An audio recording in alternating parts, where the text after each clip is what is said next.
سلیمان جنودہ من الجن والانس والطیر وهم یوزعون کہ سلیمان علیہ السلام اپنی پوری فوج کے ساتھ، یہ زمین پر جو ہے وہ انسانوں کا پورا لشکر ہے، اور فضا میں پرندے ہیں، ساتھ میں جنات بھی ہیں، اور آسمانوں پر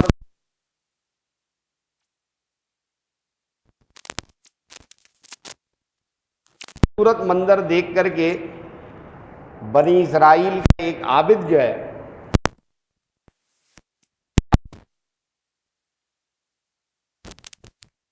سلیمان کی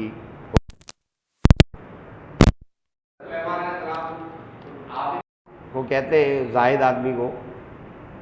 کہ سلیمان کی یہ پوری کی پوری حکومت اور یہ پورا کا پورا لاؤ لشکر جو ہے نا تمہاری ایک تسبیح سے زیادہ نہیں، کیونکہ یہ سب ایک دن ختم ہو جائے گا تو تبارک و تعالیٰ کی تسبیح کی ہے وہ ہمیشہ باقی رہے گی۔ اس جملے میں ہمارے لیے سبق یہ ہے کہ اللہ کی تسبیح کو جو ہے نا اپنی زندگی کے لیے لازم و ملزوم کر لیں۔ ہم اپنی زندگی کے شب و روز میں سارے ہی کام کر رہے ہیں، اگر غور کریں تو دھیان دیں تو اللہ کی تسبیح سے ہم غافل ہیں، باقی سب کام ہو رہے ہیں۔ تو حضرت سلیمان علیہ السلام اپنی فوج کے ساتھ جب گزر رہے ہیں تو چیونٹیوں کی وادی کے قریب پہنچے تو چیونٹیوں کی ملکہ نے اعلان کیا، قالت نملۃ یا ایھا النمل ادخلوا مساکنکم لا یحطمنکم سلیمان وجنودہ وہم لا یشعرون۔ چیونٹیوں کی ملکہ نے اعلان کیا کہ بھئی تم ساری کی ساری چیونٹیاں اپنے اپنے بلوں میں داخل ہو جاؤ، ایسا نہ ہو کہ سلیمان اور اس کی فوج جو ہے لا یحطمنکم لا شعوری میں تمہیں کچلتی ہوئی نکل جائے۔ اب چونٹی کا جو یہ جملہ ہے اس کو سن کر قرآن یہ کہتا ہے کہ فَتَبَسَّمَ ضَاحِكًا مِّن قَوْلِهَا، حضرت سلیمان مسکرا دیے کہ دیکھو چونٹی کو کتنی فکر ہے۔ تو اب یہاں پر چونٹی کے حوالے سے جدید سائنس کی روشنی میں کچھ باتیں آپ کے گوش گزار کروں، آپ کو بڑی حیرانگی ہوگی کہ ہماری ماڈرن سائنس نے جو آج کل تحقیقات مختلف چیزوں پہ کرتے رہتے ہیں، تو انہوں نے تحقیقات کے ذریعے اپنی سائنسی تحقیقات میں یہ ثابت کیا کہ چونٹی وہ مخلوق ہے کہ جس کے پاس بولنے کے لیے زبان نہیں ہوتی، اور یہ ایک ایسی عجیب و غریب بات ہے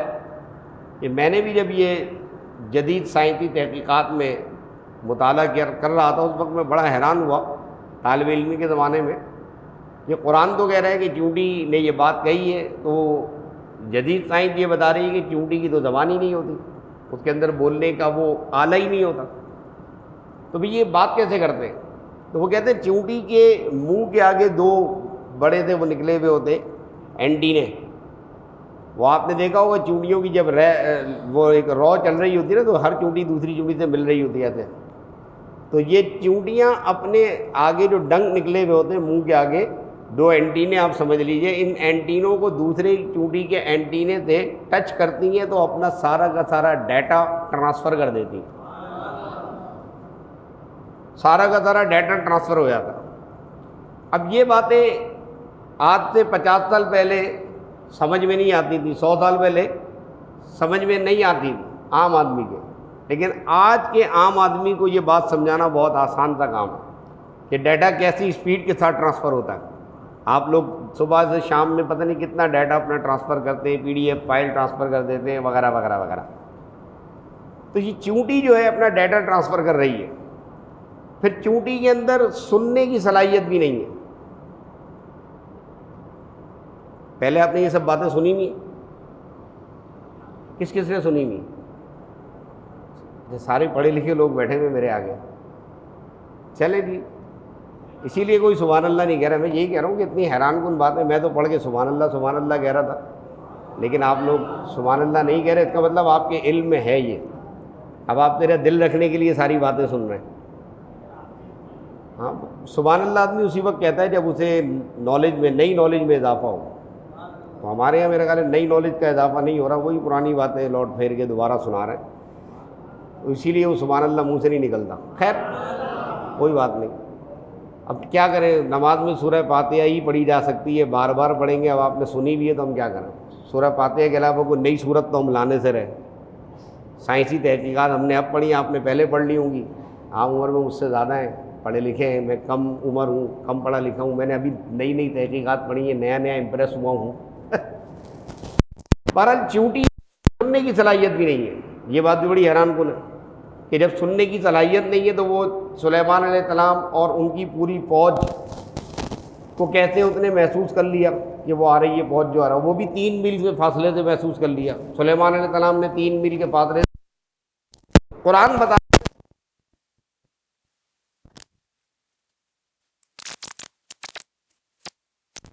اللہ نے یہ صلاحیت دی ہے سننے کی کہ وہ 3 میل کے فاصلے پر پلک جھپکتے میں اس ملکہ بلقیس کا تخت لے کر آ چکے ہیں۔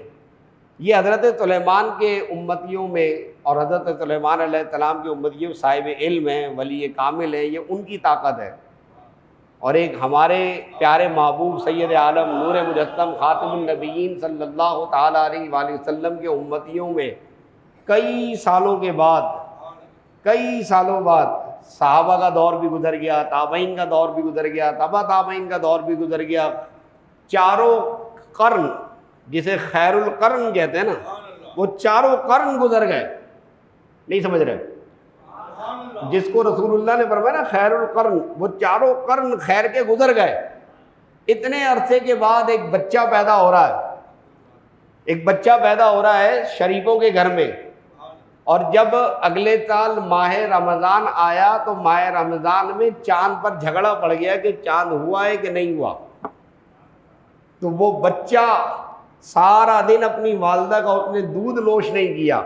اس کی والدہ نے کہا کہ میرے بچے نے صبح سحری سے لے کے افطار تک دودھ نوش نہیں کیا، افطار کے وقت اس نے دودھ نوش کیا ہے۔ میں گواہی دیتی ہوں کہ آج کا دن روزے کا تھا، رمضان کا پہلا دن تھا، یہ ہے شیخ عبد القادر جیلانی رضی اللہ عنہ۔ حضرت سیدنا شیخ عبد القادر جیلانی رضی اللہ تعالیٰ عنہ اس قدر اللہ تبارک و تعالیٰ کے قرب اور اس قدر صاحب علم ہیں کہ آپ کو تمام اولیاء کاملین کا سردار بنایا گیا۔ اور قرآن مجید فرقان حمید کی اس آیت کے اندر ایک اہم نقطہ یہ بتانا چاہتا ہوں کہ قرآن نے یہاں عفریت من الجن، ایک طاقتور جن اور اس کے مقابلے میں ایک صاحب علم، دونوں کا موازنہ کر کے بتایا ہے کہ جن کتنا ہی طاقتور کیوں نہ ہو، کتنا ہی سرکش کیوں نہ ہو، جب کسی صاحب علم سے اس کا واسطہ پڑے گا نا تو اس کی ساری طاقت دھری کی دھری رہ جائے گی۔ کیونکہ جب وہ کہتے ہیں نا کہ سامنے جب دونوں آمنے سامنے مد مقابل آتے نا تو پتہ ہوتا ہے کون کتنے پاور پہ۔ جنات کی عادت ہوتی ہے وہ بکواس بہت کرتے ہیں، جھوٹ بہت بولتے ہیں، دھوکہ بہت دیتے ہیں۔ حضرت امیر معاویہ رضی اللہ تعالیٰ عنہ گورنر تھے طائف کے۔ ہمارے کیمرہ مین کیمرے کی جو ہماری آڈینس ہے وہ ماشاءاللہ سبحان اللہ کہہ رہی ہے، اس کی آواز مجھے آ رہی ہے، لیکن یہ جو سامنے بیٹھی بھی ہماری آڈینس ہے یہ نہیں کہہ رہی۔ تو میں کیمرے کے پیچھے سننے والی تمام آڈینس کا شکریہ ادا کرتا ہوں کہ وہ بار بار سبحان اللہ کہہ کر میری ہمت افزائی کر رہے ہیں۔ تو حضرت امیر معاویہ رضی اللہ تعالیٰ عنہ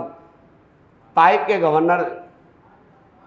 تو یہ حضور کی بارگاہ میں طائف سے آئے اور عرض کی یا رسول اللہ صلی اللہ علیہ وسلم چند دن سے عجیب و غریب معاملہ ہے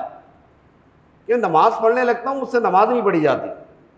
اور کوئی ایسی چیز ہے جو مجھے روک رہی ہے نماز پڑھنے سے اور گھسیٹ رہی ہے، تنگ کر رہی ہے۔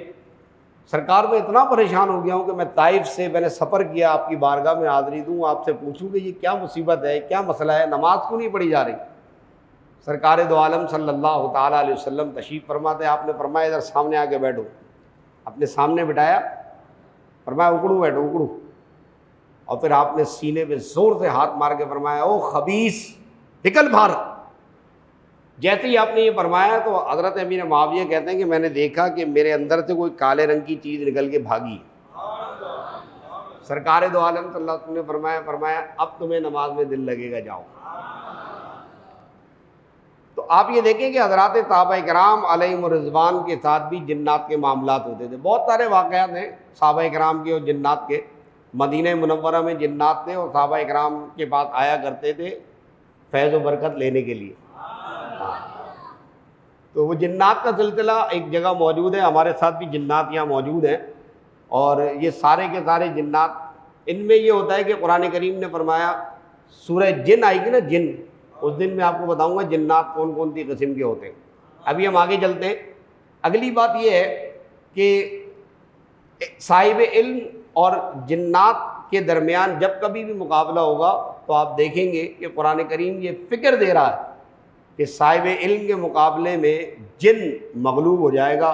اللہ تبارک و تعالیٰ نے صاحب علم کو، جس کے پاس قرآن کا علم ہے، حدیث کا علم ہے، عالم دین ہے، باعمل ہے، پروردگار عالم نے اس کو پاور اور قوت دی، اور وہ پاور اور قوت جن کو بالکل کلیئر نظر آ رہی ہوتی ہے۔ وہ دور رہتا ہے، 10 قدم دور کھڑے ہو کر کے بات کرتا ہے۔ آج 15 رمضان یوم ولادت امام حسن